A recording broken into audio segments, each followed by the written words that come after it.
E aí? Vira aí mais ou menos a questão do território federal do Guaporé, como ele vai se formar, essa importância. Acompanhe agora a revisão desta aula para você entender melhor ainda. Na tela para vocês. Aí, aula de número 19.2, a criação do território federal do Guaporé. Vamos acompanhar aí na aula? Vamos lá. Primeiramente, nós estamos vendo aí Getúlio Vargas e sua relação com o território do Guaporé. O desembarque aí de Getúlio Vargas em Porto Velho em 1940, essa marcha para o oeste, que era o grande projeto de Getúlio Vargas, essa marcha para o oeste. O que significava essa marcha para o oeste aí de Getúlio Vargas? Significava que ele queria ocupar, que ele queria dar uma importância maior, ligar o governante aos governados aqui. E aí, em 1940, Getúlio Vargas visita Porto Velho, recepcionado por quem? Nada mais, nada menos de que ele, Aloysio Ferreira, que nós já vimos a história de Aloysio Ferreira. Nós já analisamos a história de Aloysio Ferreira e a importância de Aloysio Ferreira para o estado de Rondônia, de modo a influenciar o presidente a transformar a região em território. Então, Aloysio Ferreira ele tem um papel importantíssimo nessa figura de... Nós vamos convencer Getúlio Vargas. Getúlio Vargas vai transformar aqui essa região no território. Nesse período também, que nós também já estudamos isso no segundo ciclo da borracha, nós vamos nos deparar com o Acordo de Washington. O Acordo de Washington, ele trouxe para cá um processo de colonização, porque ele basicamente obriga o governo brasileiro a reativar os seringais da Amazônia. E isso vai ter uma importância grandiosa para Rondônia, que tinha uma economia extrativista forte aqui. E com a implementação do Acordo de Washington, um surto migratório veio aumentar a população. A intensa busca pela borracha trouxe contingente de trabalhadores da região Nordeste para cá. Aí nós estamos vendo aí Franklin Delano Roosevelt e o Getúlio Vargas aí pousando para a foto dentro do Acordo de Washington. Então, nós nos deparamos com a criação do Estado. Falava para vocês essa foto emblemática em frente aí da Escola Barão de Solimões, a primeira escola do estado de Rondônia. Em 1943, através do Decreto-Lei 5.812, de 13 de setembro, foi criado o Território Federal do Guaporé, sendo desmembrado do estado do Amazonas e do estado do Mato Grosso. Então, terras do Amazonas. Quais são as terras do Amazonas que passaram a compor o território federal do Guaporé? Foram 4 municípios. Lábrea, que pertencia ao Amazonas. Lábrea veio junto com um pedaço de Canutama, que também era do Amazonas, formando o município de Lábrea, o primeiro município. O segundo município, outro município do Amazonas que veio para o território, que era Porto Velho, que hoje é nossa capital, pertencia ao Amazonas. E 2 municípios do Mato Grosso. Vieram o Alto Madeira, que era o antigo Santo Antônio. Santo Antônio do Rio Madeira era tão grande, que ele foi considerado o maior município em extensão do mundo, de tão grandioso que ele era. E ele vem para o território. Guajará-Mirim também vai vir para o território federal. São esses 4 territórios. Só que esses territórios, depois nós tivemos lei corrigindo ele, e eles voltaram, ficou só Porto Velho e Guajará-Mirim.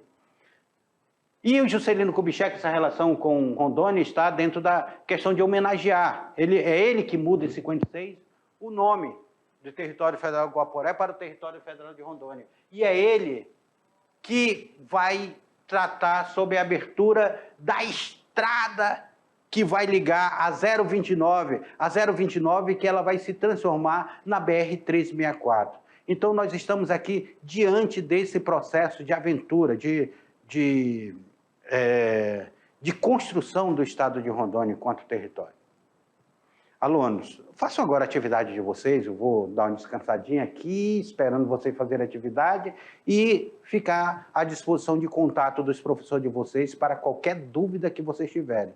Tá, professor? Estou ligado aqui no WhatsApp, entre em contato aí qualquer dúvida dos seus alunos. Até lá.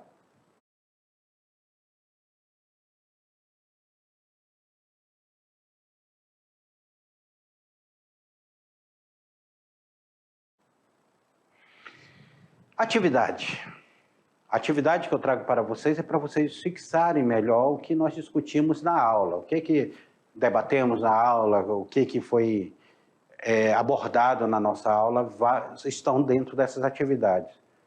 E o que trazemos para entender um pouco sobre o estado de Rondônia?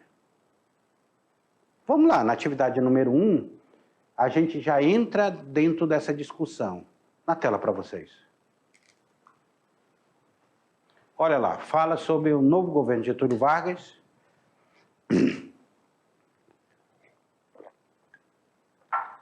Gente, o primeiro governo de Getúlio Vargas foi interrupto por 15 anos.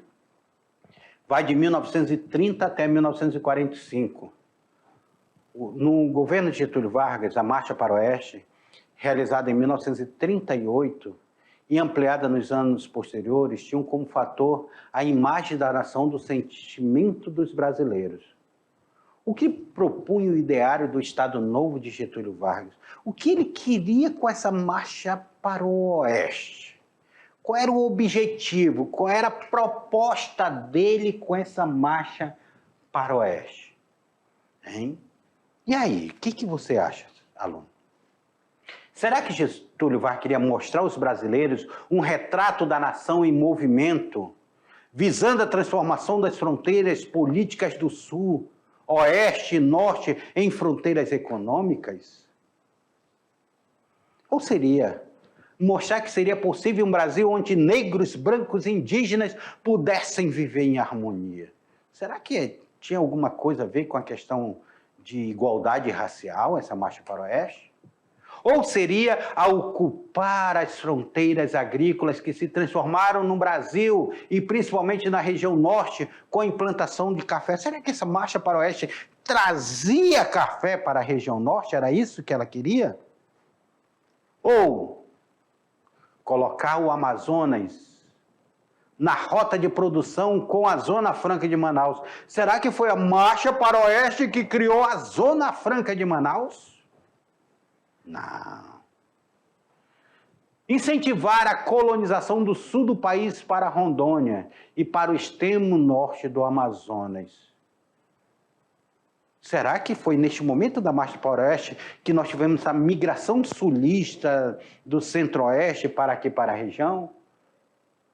O que queria essa Marcha para o Oeste? Meus queridos alunos, a Marcha para o Oeste, ela visava principalmente em definir novas fronteiras agrícolas. Getúlio Vargas pensava no processo de colonização com novas fronteiras agrícolas, novas ocupações. Aqui a região amazônica era uma região altamente extrativista.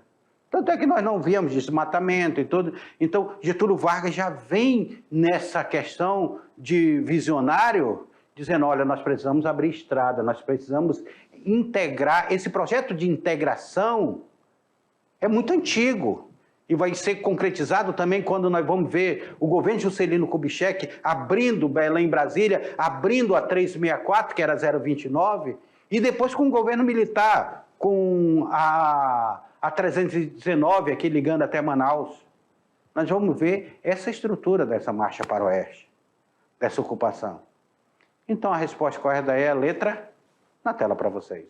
É a letra A, queria mostrar aos brasileiros um retrato de nação em movimento, visando a transformação das fronteiras políticas do Sul, Oeste e Norte em fronteiras econômicas.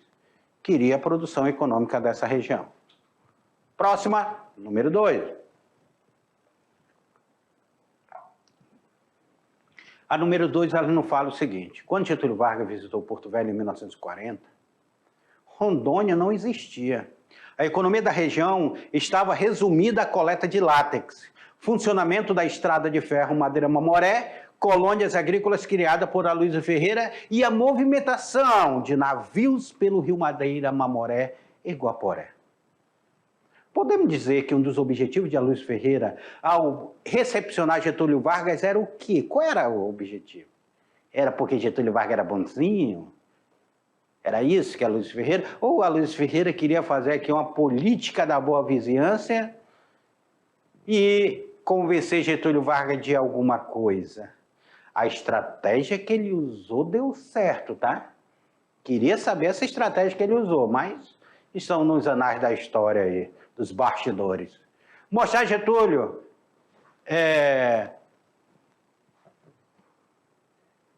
que a Luiz Ferreira usou lá para convencer Getúlio Vargas.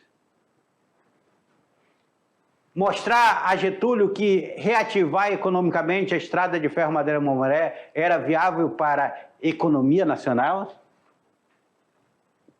Influenciar o presidente a transformar a estrada de ferro Madeira-Mamoré em uma siderúrgica nacional? Seria esse o objetivo? Influenciar o presidente a transformar a região em território? Influenciar o presidente a transformar a região em território, transformando Guajará-Mirim sua capital? Era isso? Ou propor que o estado de Rondônia se transformasse em território federal do Guaporé? Nem existia estado de Rondônia, como é que ele queria que o estado virasse território? Ai. Aloysio Ferreira. Aloysio Ferreira era um militar muito esperto, um militar que já tinha combatido ali no movimento tenentista, um militar que se esconde aqui nos seringais da Amazônia, depois faz um contato com Rondon, se apresenta, cumpre o período lá no Exército da sua pena, fica preso por 9 meses, depois é absolvido, depois volta para trabalhar nas linhas telegráficas encaminhada por Rondon, depois se transforma no primeiro administrador da estrada de ferro Madeira-Mamoré, sendo brasileiro, um primeiro administrador brasileiro. Então, nós já vimos que Aloysio Ferreira era um pouco quanto articulado, ele sabia se articular. Aí ele viu essa oportunidade, Getúlio Vargas está passando por Manaus, ele disse, presidente, meu nobre presidente, visite Porto Velho, venha a Porto Velho. Getúlio olhou, onde é Porto Velho? Uma cidadezinha do extremo sul do Amazonas, porque Porto Velho era a última cidade do Amazonas. Hoje é Humaitá, mas Porto Velho seria a última cidade aqui, pelo Rio Madeira do Rio Amazonas. É claro, nós temos Lábrea, Canutama ali pelo Rio Purus. E Getúlio Vargas disse, vou aí, passar umas 3 horinhas aí com você. Essas 3 horas viraram 3 dias. E esses 3 dias trouxeram convencimento, porque ele vai embora. 3 anos depois é criado o território federal do Guaporé. E adivinha quem é a capital escolhida?